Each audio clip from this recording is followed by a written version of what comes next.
Chapter 2. The Tree with Red Flowers. As the group led by Noel stepped deeper into the village of the 7 trees, the air gradually changed. The breeze became warmer, perfumed with a sweet and intense scent, as if the earth itself breathed colors. Luna looked up and then she saw it, a huge tree, as tall as 3 overlapping bridges, with branches spread like the wings of a mythical bird.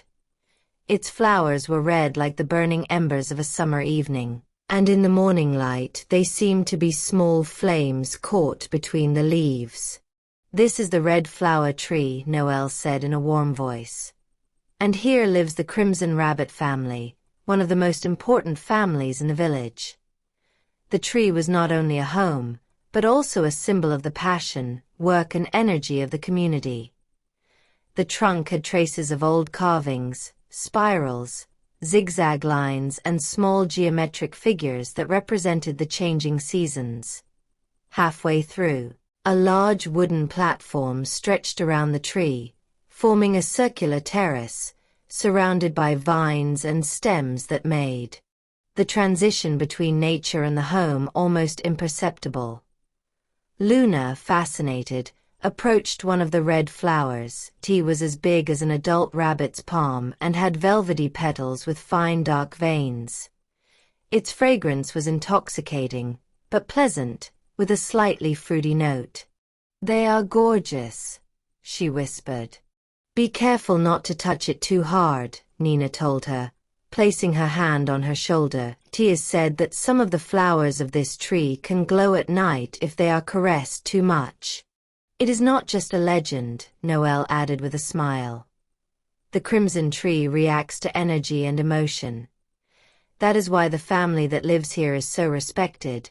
They know how to take care of it and understand its changes." That moment, hurried footsteps and a cheerful giggle were heard from inside the tree's round door, carved in the bark, opened, and in the doorway appeared a tall adult rabbit with reddish-brown fur and bright red, almost glassy eyes. He was wearing a red natural fiber vest and had long, neat whiskers. "Noel, old friend," he exclaimed, opening his arms.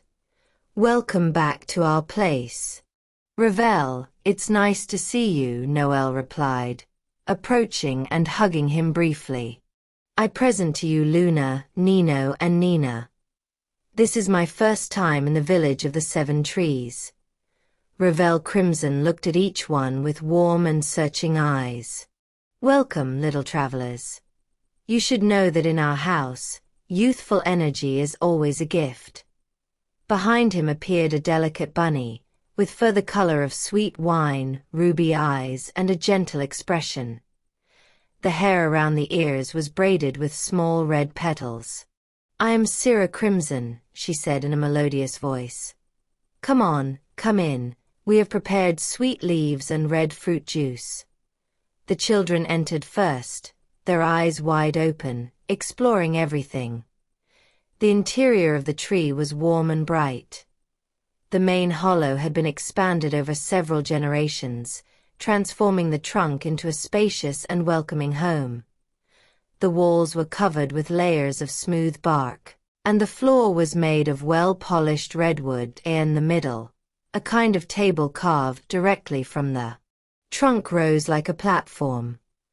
All around, woven baskets contained fruits, seeds and small traditional ornaments. On a spiral staircase that climbed to the upper floors, 2 footsteps and a clear restlessness were suddenly heard. A pair of chickens appeared at the top of the stairs. They were Vino and 𝖬𝖏 Crimson. Vino, slightly older, had intense red fur, with eyes like 2 drops dark. 𝖬𝖏, on the other hand, was lighter in complexion and had a serene, intelligent expression. "Dad," Vino shouted. "Who are the guests?" "Oh, you are small like us," 𝖬𝖏 exclaimed, descending the stairs in a graceful leap. "These are Noel, Luna, and their 2 cubs from the village of beyond," said 𝖁𝖎𝖏. "They are here to get to know our village." Vino looked carefully at Nino and Nina, then at Luna. "Are you ready to see our jumping ramp?" he asked, with a wry smile. 𝖁𝖎 touched his ear lightly. "First we let them breathe, my dear. Maybe after snack." Nino was already excited. "Ramp? What do you mean?" "We have a small one, at the blue flower tree." "Ours is huge," Vino said proudly.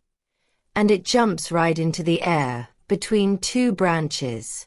The moon, approaches 𝖁𝖎. Your house is wonderful. It looks like a sanctuary." 𝖁𝖎 smiled. "The tree with red flowers is alive. It listens to us, protects us and responds to us. But only if we pay attention to it." Ravel brought a round platter, full of sweet leaves filled with red nectar. "Our tradition says that anyone who crosses our threshold must taste the red fruit of the forest," he solemnly declared. "It is a sign of friendship." Nino took the first bite and his eyes widened. It is delicious. It tastes like strawberries and raspberries at the same time," Nina said. "And something hot. Come proudly," he added. "It's our special flavor, the crimson families." As they ate, Ravel began to tell stories about their family. "Our ancestors were the first to live in this tree. They discovered that the red flowers could be used to create vibrant colors, for fabrics and paintings. But also that the tree reacts to our emotions. If we are angry or tense, the flowers close their petals. If we are happy or calm, they open wide." Complete series. At night, when the atmosphere is calm, some flowers begin to shine. They say that they are the memories of those who lived here, preserved in their light. The moon remained fascinated. "I would like to see them shine." "If you stay until the evening," said 𝖁𝖎, "we will show you. It is a unique show." After snack, the children went out onto the large terrace of the tree. From there, the view of the village was superb. The suspension bridges between the trees, the animals walking around, the sunlight playing on the leaves. "Come," he beckoned to Nino. "Come. Here is the ramp." The ramp started at the edge of the terrace and curved between two thick branches. It was a structure of flexible wood, intertwined with strong vines. "We jump from here," 𝖁𝖎 explained.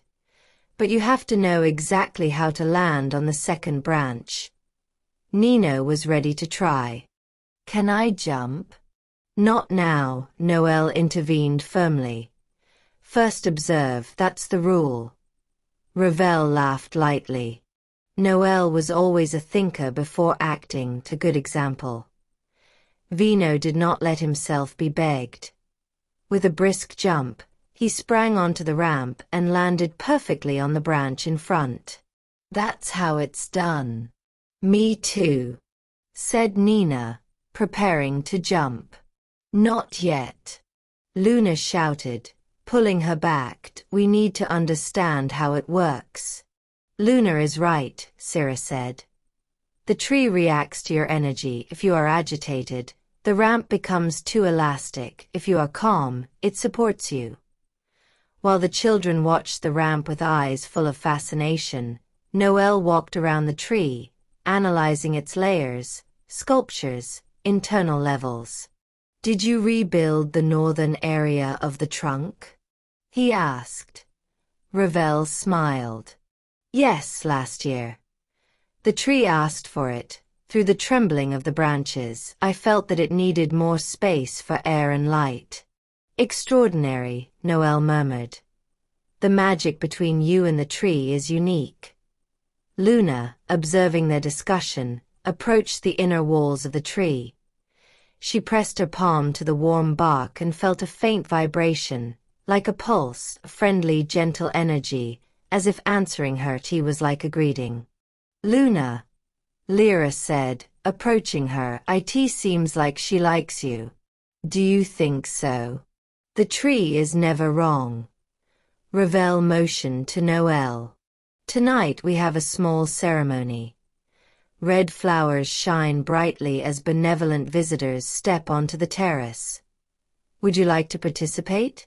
Noel looked at Luna and the two children, and they nodded enthusiastically. Then you are our honored guests, said 𝖁𝖎𝖏. As the sun began to set, the red flames of the flowers lit up more and more intensely, preparing a nighttime spectacle that would remain in everyone's memory. For Luna, Nino, Nina, and even Noel, the visit to the red flower tree was not just a meeting with family. Tea was the beginning of a new connection, a chapter of deep understanding between living things and the forest. And the Crimson family, with their energy, traditions, and warmth, was just the first of the 7 wonders they would discover in the village of the 7 trees.